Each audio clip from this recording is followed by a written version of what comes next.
Gadget's field trip. We're going on a visit. Inspector Gadget's field trip. Come on, let's go with him. Inspector Gadget's field trip. What's that, you ask? What is it?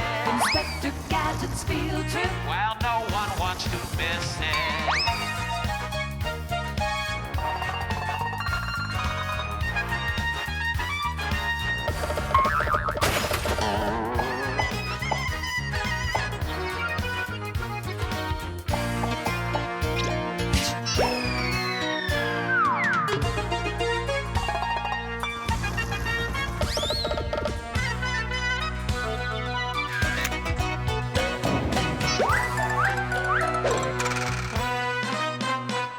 Inspector Gadget's field trip. We're going on a visit. Inspector Gadget's field trip.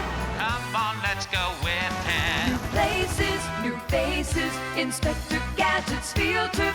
Inspector Gadget's field trip. Inspector Gadget here in Egypt with my colossal friends Ramses, and Ramses. Sounds like an Egyptian law firm. I wonder why they all have the same name. Oh, they're all statues of the same person, Egyptian Pharaoh Ramses II. Let's investigate some of Ramses' fellow pharaohs, including King Tut and Queen Cleopatra. Go, Gadget field trip.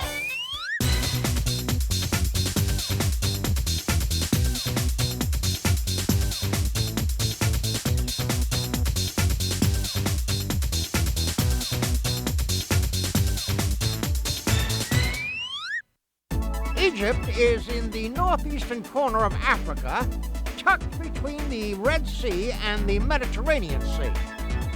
Egypt is mostly dry and barren desert, so most Egyptians live along the banks of the Nile, the longest river in the world. Around 3100 BC, the small kingdoms along the Nile were formed into one big kingdom under the first of Egypt's 31 dynasties. What is a dynasty, you ask? A dynasty is a long line of rulers from the same family. Egypt flourished under dynasties for about 3,000 years until it was eventually conquered by Rome in 30 BC. Located just outside Egypt's capital city of Cairo, the pyramids of Giza are the tallest monuments ever created to honor Egypt's royalty. The Great Pyramid was built around 2600 BC as a tomb for the pharaoh Khufu. Wowzers, no wonder they call this pyramid great. It's as tall as a 40-story building. It covers 13 acres and is made of 2.5 million blocks of limestone. Looks like we'll be taking the stairs. My keen detective sense tells me that King Khufu is still buried somewhere inside this pyramid. Let's investigate. Aha! This looks like the burial chamber. But where's King Khufu? It says here in my Gadget guidebook to Giza that the pyramids were looted by bandits who stole the treasures and mummies hidden inside. About 400 miles south of Cairo lies the Valley of the Kings. Many pharaohs were buried here, including the one and only King Tutankhamun. His pharaonic friends called him King Tut. My keen sense of detection tells me Tut's tomb is around here somewhere. Maybe you can help me find it. Go, Gadget Copter.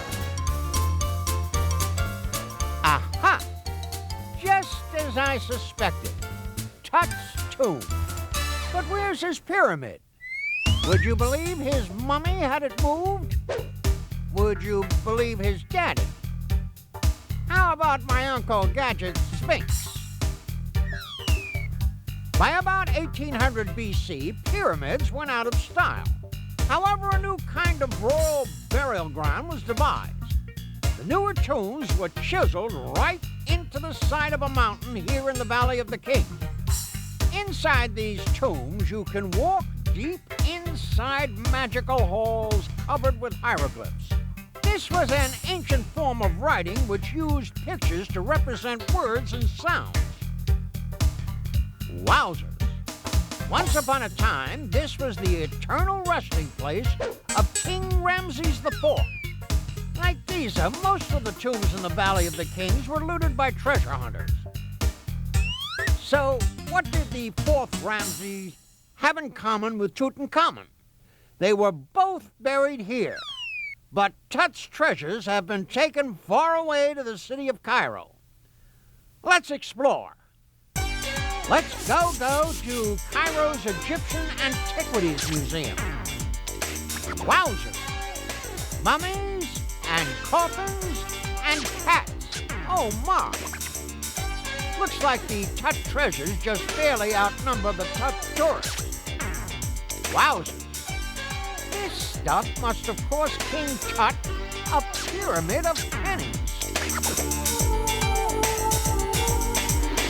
King Tutankhamun was actually only 9 or 10 years old when he became ruler of Egypt. And here's his boy-sized throne chair to prove it. When Tut was only about 18 or 19 years old, he died of unknown causes. His body was mummified and a spectacular golden death mask was placed over his head and shoulders. Tut's golden coffin was placed in a larger coffin called a sarcophagus, and then in a larger one. Tut and his treasures were buried in the Valley of the Kings, safely hidden from the tomb bandits for over 3,000 years. Then, in 1922, a group of explorers broke through a concealed entrance and were stunned to uncover the extraordinary riches of King Tut's tomb. And now an Inspector Gadget field trip fact. Ancient Egyptians believed in life after death. Therefore, along with a mummy, ancient Egyptians buried favorite earthly gadgets. Belongings like toy boats, jewelry, and mummified pets to keep them company in their next life. Unfortunately, mummified pets don't make the greatest company. They can't speak, but they do know how to play dead. We were just talking about the ancient Egyptians' belief in the afterlife. I wonder if they used aftershave in their afterlife. Boy, I know one pharaoh who sure could have used a good shave. And this bearded pharaoh was no boy. It was Queen Hatshepsut. And if you say her name quick enough, it kind of sounds like hot chicken soup. At least that's the nickname the locals have given her. Near the Valley of the Kings, Queen Hatshepsut built herself an enormous temple. Of course, she had a little help.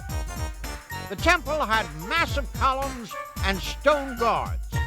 The guards helped keep out the other queen wannabes, like Queen Beef Barley Soup and Queen Sweet and Sour Cabbage Soup. But what's with that silly beard? Let's go up those ramps and check it out.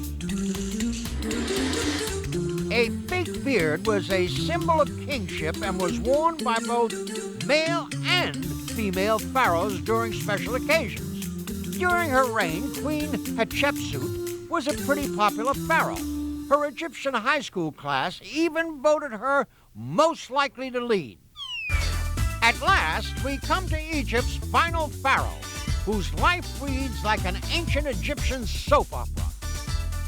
If you guessed Queen Cleopatra, you're right. During Cleopatra's reign as pharaoh of Egypt, the Romans repeatedly tried to take her land. But instead of fighting the Romans, Cleopatra flirted with them.